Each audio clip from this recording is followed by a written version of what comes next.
Hi అండి, ఈరోజు ములక్కాడ వేసిన రొయ్యల కూర ఎలా చేయాలో చూసేద్దాము. Welcome to Babi's kitchen. ముందుగా కొద్దిగా పసుపు ఉప్పు వేసుకొని రొయ్యలను శుభ్రంగా క్లీన్ చేసుకోవాలి.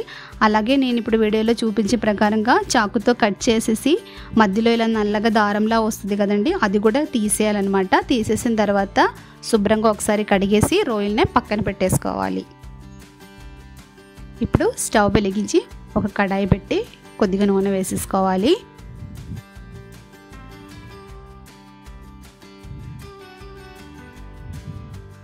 నూనె వేడెక్కేసిన తర్వాత 4 మీడియం సైజు ఉల్లిపాయలని వేసుకోవాలి. చిన్న చిన్న కట్ చేసేసుకున్న ఉల్లిపాయలని వేసుకోవాలి. అలాగే 2 పచ్చిమిరపకాయలని కూడా సన్నగా కట్ చేసుకొని వేసుకోవాలి.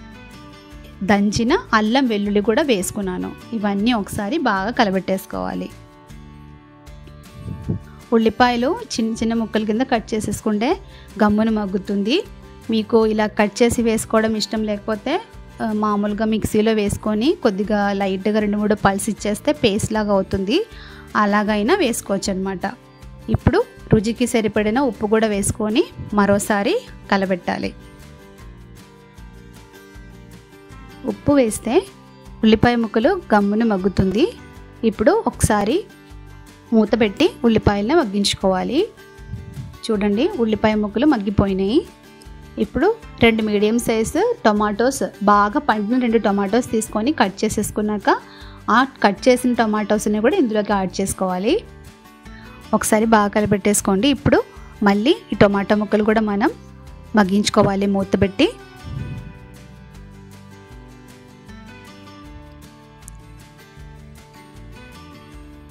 చూడండి, టొమాటోస్ బాగా ఉడికిపోయింది.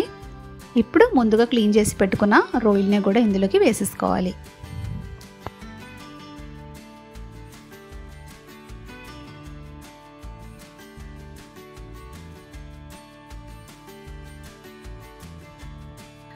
అలాగే 2 ములక్కాడల్ని కూడా కట్ చేసి వేసుకోవాలి. వాటితో పాటు కొద్దిగా కొత్తిమీర కూడా వేసుకోవాలి. కొత్తిమీర నేను ఎందుకు ముందుగా వేస్తున్నానంటే, కొత్తిమీర వేస్తే ఈ స్టేజ్లో వేస్తే అది కూడా కర్రీలో మంచిగా బాగా మగ్గి టేస్ట్ బాగుంటుంది. నాన్ వెజ్ కర్రీస్ వండినప్పుడు మీరు ముందుగా కొద్దిగా కొత్తిమీర వేసుకొని చూడండి, టేస్ట్ బాగుంటుంది అన్నమాట. ఇప్పుడు ఇవన్నీ ఒకసారి బాగా కలిపెట్టేసుకోవాలి.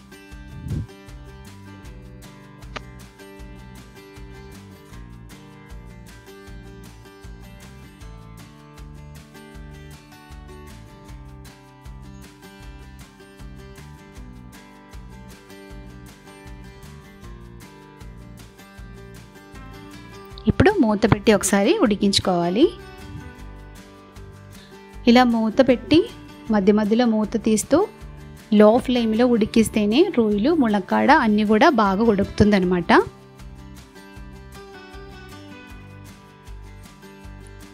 హై ఫ్లేమ్లో చేస్తే కనుక ములక్కాడ రొయ్యలు ఏం సరిగా ఉడకదు. సో నిదానంగా లో ఫ్లేమ్లోనే ఉడికించుకోవాలి. ఇప్పుడు 1/2 టీ స్పూన్ పసుపు, 2 స్పూన్ కారం, 1 స్పూన్ ధనియాల పొడి, 1/2 teaspoon garam masala, 1/2 teaspoon జీలకర్ర పొడి కూడా వేసుకొని ఒకసారి బాగా కలపెట్టేసుకోవాలి. నేను ఇందులో వేసిన అన్ని పొడులు కూడా హోమ్ మేడ్. జీలకర్ర పొడి అయినా, ధనియాల పొడి అయినా, గరం మసాలా అయినా ఏదైనా నేను ఇంట్లోనే తయారు చేసినవి. అలాగే ఒక మీడియం సైజ్ గ్లాస్ వాటర్ కూడా వేసుకొని ఒకసారి బాగా కలబెట్టేసుకోవాలి.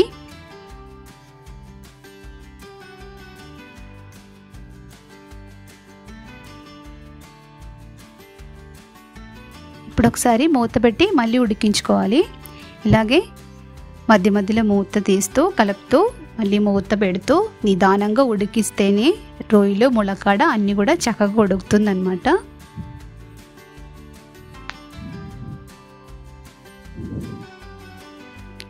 ఇప్పుడు మరోసారి మూత పెట్టి 1 నిమిషం ఉడికించుకోవాలి.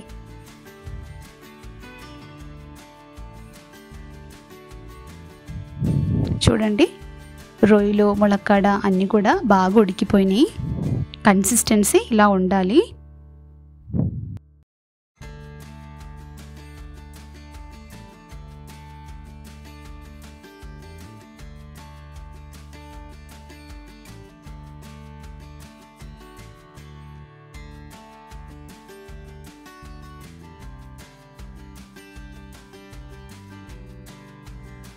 ఇప్పుడు ఇది ఒక సర్వింగ్ బౌల్లోకి తీసేసుకుందాము.